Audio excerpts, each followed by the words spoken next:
300 anos. Por 300 anos, Israel existiu sem rei, sem capital, sem exército permanente, sem tribunal central. Nenhuma autoridade humana unificava as 12 tribos espalhadas por montanhas e vales de Canaã. A geração que viu o Jordão se abrir havia morrido. A geração que testemunhou as muralhas de Jericó desabarem já era pó. E os filhos dos filhos daqueles guerreiros agora olhavam para os templos dos deuses cananeus com curiosidade em vez de repulsa.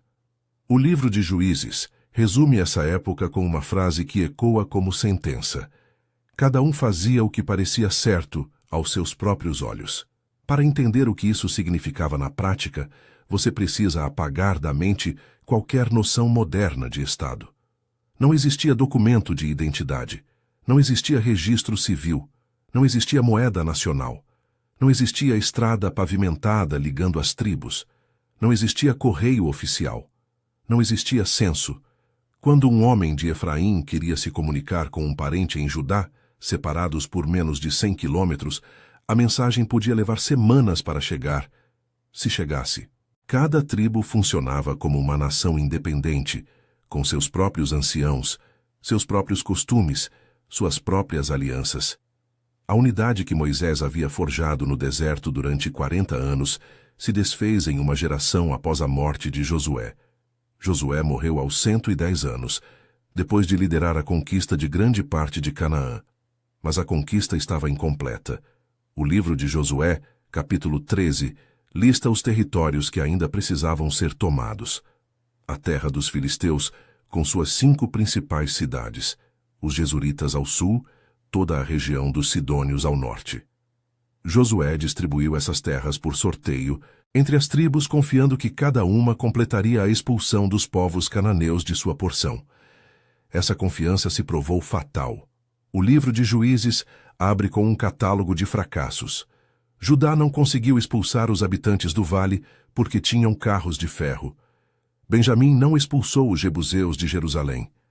Manassés não tomou Bet-Seã nem suas aldeias. Efraim não expulsou os cananeus de Gezer. Zebulon não expulsou os habitantes de Quitrom. Aser não expulsou os habitantes de Aco. Naftali não expulsou os habitantes de Bet-Semes. A tribo de Dan foi tão pressionada pelos amorreus que acabou empurrada para as montanhas sem conseguir descer para o vale. A lista continua verso após verso no primeiro capítulo de Juízes. Cada fracasso plantou uma semente que germinaria em tragédia.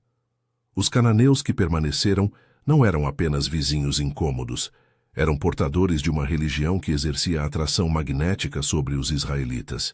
Baal, o deus da tempestade e da fertilidade, prometia chuvas para as colheitas. Azerá, a deusa da fertilidade, prometia filhos e prosperidade. Os rituais de adoração incluíam prostituição sagrada nos templos, festivais de embriaguez e, em casos extremos, o sacrifício de crianças. Para um povo agrícola recém-saído do deserto, a tentação era quase irresistível. Os deuses de Canaã ofereciam benefícios imediatos e tangíveis. O Deus de Israel exigia fé, obediência e paciência. A primeira geração resistiu. A segunda geração ouviu as histórias. A terceira geração já não tinha certeza se acreditava nelas. O texto de Juízes, capítulo 2, descreve o momento da ruptura. Um anjo do Senhor subiu de Gilgal a Boquim e confrontou o povo. Vocês fizeram aliança com os habitantes desta terra em vez de destruir seus altares. As pessoas choraram. Boquim significa os que choram. Mas as lágrimas secaram e os altares permaneceram. A geração de Josué foi enterrada. Levantou-se outra geração que não conhecia o Senhor, nem as obras que ele fizera a Israel. E os filhos de Israel passaram a fazer o que era mal aos olhos do Senhor e serviram aos Baalins. Assim começou o ciclo que definiria os próximos 3 séculos. Era um padrão de 4 estágios que se repetiu pelo menos 7 vezes no livro de Juízes. Israel pecava adorando outros deuses. Deus permitia que uma nação vizinha os oprimisse. Israel clamava por socorro. Deus levantava um libertador. O libertador vencia os inimigos. A terra tinha paz por uma geração. O libertador morria. Israel voltava a pecar. O ciclo recomeçava. Cada volta da espiral parecia mais profunda que a anterior. O primeiro opressor foi Cusã-Risataim, rei da Mesopotâmia. Seu nome significa duplamente mau em hebraico, provavelmente um apelido depreciativo dado pelos israelitas. Ele dominou Israel por 8 anos. O texto não detalha como era essa dominação, mas o padrão do antigo Oriente Médio sugere tributos pesados, trabalho forçado e humilhação sistemática. O primeiro juiz, Otniel, sobrinho de Calebe, foi levantado para libertar Israel. Ele prevaleceu em batalha e a terra teve paz por 40 anos. Otniel morreu. O ciclo recomeçou. O segundo opressor foi Eglon, rei de Moabe. Ele formou uma coalizão com os amonitas e amalequitas, atravessou o Jordão e tomou a cidade das palmeiras, provavelmente Jericó ou suas proximidades. A mesma cidade que Israel havia conquistado milagrosamente agora estava em mãos inimigas. Eglon oprimiu Israel por 18 anos. 18 anos significavam que uma criança nascida no início da opressão já era adulta quando a libertação veio. Uma geração inteira não conheceu outra realidade além da submissão. O libertador dessa vez foi Eude, um benjamita canhoto. A história de Eude é narrada com detalhes cinematográficos em Juízes capítulo 3. Ele fabricou uma espada de 2 gumes com cerca de 45 centímetros de comprimento e a escondeu sob a roupa, amarrada à coxa direita. Como era canhoto, os guardas que revistassem seu lado esquerdo não encontrariam nada. Eude foi enviado para entregar o tributo ao rei Eglon, que o texto descreve como um homem muito gordo. Após entregar o tributo, Eude despediu os carregadores e voltou sozinho ao rei, alegando ter uma mensagem secreta. Eglon mandou todos saírem. Eude se aproximou e disse: "Tenho uma mensagem de Deus para ti." Enquanto Eglon se levantava do trono, Eude sacou a espada com a mão esquerda e a cravou no ventre do rei. A gordura se fechou sobre a lâmina. Eude não puxou a espada de volta. Saiu pelos fundos, trancou as portas do quarto e escapou enquanto os servos esperavam do lado de fora, achando que o rei estava fazendo suas necessidades. Quando finalmente arrombaram a porta, Eglon estava morto. Eude já havia reunido um exército e tomado os vales do Jordão. 10.000 moabitas morreram naquele dia. A terra teve paz por 80 anos. A história de Eude revela algo importante sobre a era dos juízes. Deus usava instrumentos improváveis e métodos pouco convencionais. Não havia código de honra cavalheiresco. Não havia guerra declarada formalmente.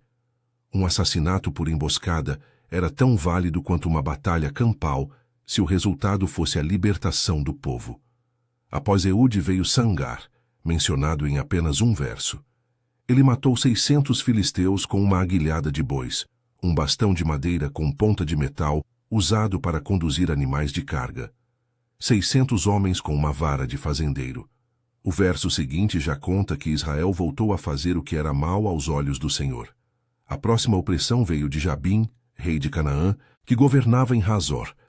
Seu general era Sísera, comandante de um exército que incluía 900 carros de ferro. Considera a disparidade.